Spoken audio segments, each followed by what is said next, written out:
the DeWalt DCH133 versus the DCH273. With these two rotary hammers, it isn't just about which one hits concrete harder. It's whether the pricier DCH273, with its active vibration control, actually earns the extra money for the kind of drilling and light demo you do. Spending more isn't always smart, and going cheap isn't either. By the end, you'll know which one is worth it for your workload. Let's break it down. How fast do these actually chew through concrete? Start here, because for most buyers, this is the whole point. The DCH133 puts out 2.6 joules of impact energy. The DCH273 sits at 2.1. And straight up, that surprises people. The cheaper tool actually hits harder on paper.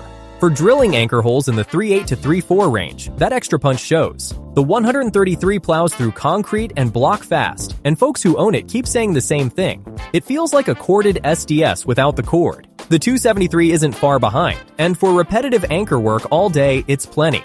There's one opinion that stuck with me. Someone practiced on a cinder block with a core bit before their real job and went through it like butter. Couldn't believe the speed. So on raw drilling power, both deliver, but the 133 has the slight edge in pure impact. But raw power isn't free, and here's where the 273 earns its keep. The DCH273 has Shock's active vibration control. The DCH133 doesn't, and that one difference changes the whole feel of the tool. Drill a few holes, you won't care. Drill overhead all day. Run a chisel for an hour, and your hands and forearms will know exactly which tool you grabbed. The 133 hits harder, but you feel more of that energy coming back at you. The community is consistent on this. Electricians and sprinkler fitters who work overhead lean toward the 273 specifically because of comfort and control. If you're the kind who spends real hours on a ladder anchoring brackets, this is the difference between finishing fresh and finishing wrecked. For me, this is where you're paying for comfort and control, and it's the most honest reason to step up. Now, how do they hold up when the job drags on? This one matters more than the spec sheet lets on. Both are cordless, both run brushless motors, and both do fine for normal anchor drilling. A single 5 amp-hour battery covers a typical day of routine holes. But push either one into heavy continuous work and reality sets in.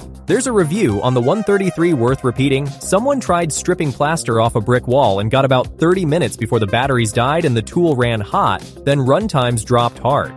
That's not a defect. That's a 1-inch SDS-plus class tool being asked to do demolition it wasn't built for. A couple of 273 owners mention overheating the head when running large core bits too. The takeaway for both, these are drilling tools that do light chipping, not mini breakers. Feed them battery and let the hammer do the work, and they last. Lean on them for demo, you'll cook them. If this comparison is helping you sort it out, subscribe.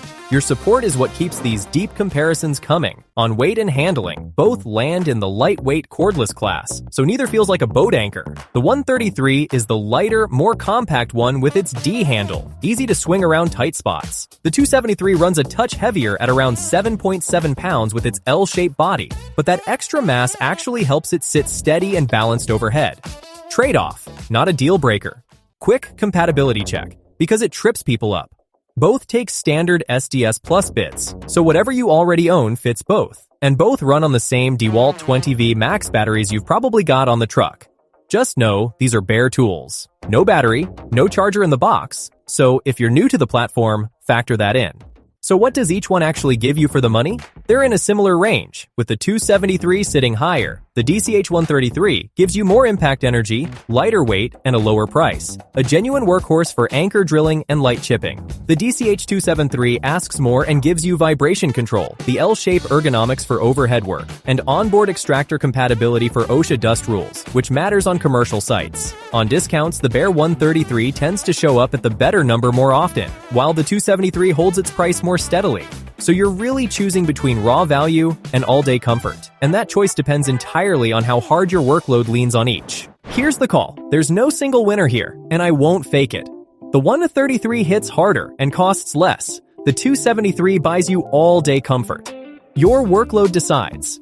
If most of your work is anchor holes and light chipping where you want raw punch and a lighter tool for less money, grab the DCH133. But if you spend real hours overhead, chiseling, or anchoring brackets on a ladder, the vibration control on the DCH273 is worth the step up, and the dust extractor compatibility seals it for commercial sites. The bare 133 shows up at the better number more often, so watch for sales there. And you, which one would you pick? Let me know in the comments, both linked below with the current price.